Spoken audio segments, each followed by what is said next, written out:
Hey everybody, my name is Adam and this is a year in the life of a 40-year-old youth pastor, and today we're doing part 2 in a series that I'm calling 10 Leadership Essentials. These are 10 things that I think are absolutely critical and foundational if you're going to be a leader, particularly if you're going to be a church leader or a spiritual leader. So we're going to jump right into it today with Colossians chapter 3 verse 23. Whatever you do, work at it with all your heart as working for the Lord, not for human masters, since you know that you will receive an inheritance from the Lord as a reward. It is the Lord Christ you are serving.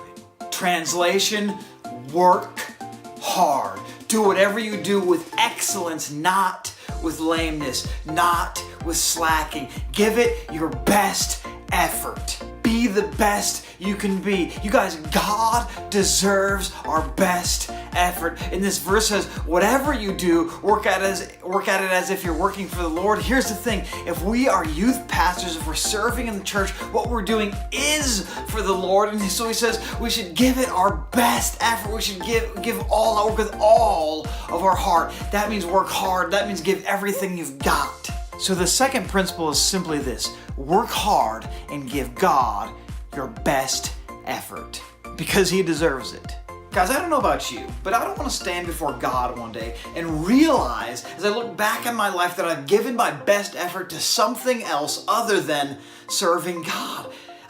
But here's the thing that makes me sad, is I see tons of people in our world, even people who follow Jesus, who give far more effort to their recreational activities than they do to their serving of Jesus. People go all out in training for a marathon or training for a triathlon, but then they'll give like a second-rate effort to serving of God. And this kind of bums me out. It kind of makes me sad that people would give more work and energy and focus and discipline and training to something that really doesn't matter that much, yet for something that literally matters for eternity, they give a small amount of effort to.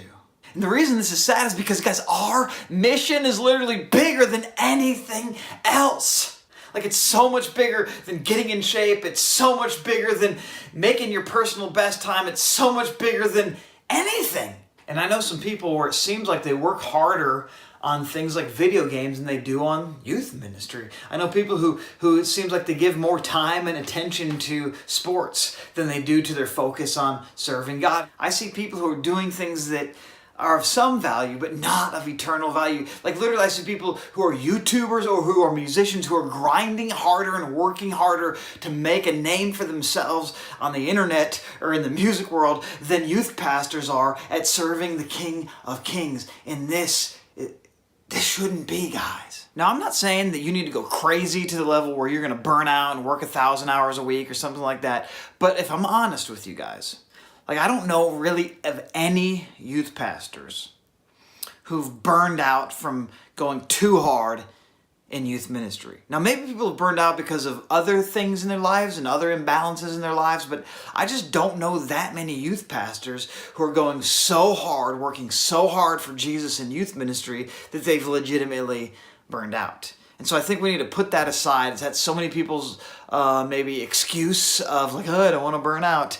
Most of us are not at risk of burning out from doing too much for Jesus. The mission that we have as youth pastors, it's worth pouring out our lives for it. It's worth spending our lives on it. It's worth sacrificing. It's worth it, guys, so that the generation of young people will know Jesus. If you're new in this leadership thing and this youth ministry thing, let me urge you to give it all you've got. I'm longing for a day when youth pastors will have the urgency, the passion, the drive that says, I'm going to do whatever it takes to give God glory. I'm going to do whatever it takes to reach young people. I'm going to do whatever it takes. And I'm longing for the day when the youth pastor community will be a community of people who are like, we are doing whatever it takes other than sin to reach young people for Jesus and to make disciples. This is a mission that is worth giving everything for. 1 Corinthians 9:24 says this: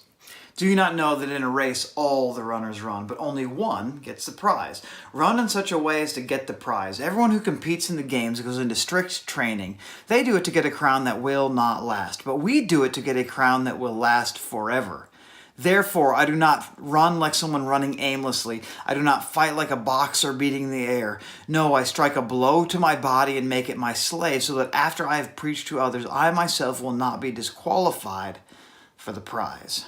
He says, run in such a way as to get the prize. Now, in the context of this scripture, there were games that happened in that day that were similar to our Olympic Games today. And so they had this context where they had stadiums and races and all this different kind of stuff. And so that's what he's referring to. Everybody has seen these kind of races. And he says, run to win. Put in the kind of effort that you're trying to win a race. See, for me, I've run many races in my life, and I can tell you there's a huge difference between running just to run, like running for a fun run, and running to win. Like when you're running to win, it's on. It's like you've got to give everything you've got if you're going to win a race, particularly an Olympic type race. Like you've got to discipline yourself and you've got to go into training. Like think of the Olympic athletes in our world and how much dedication and how much hard work they give and how much training they do in order to do their Olympic races or their Olympic competitions. And really,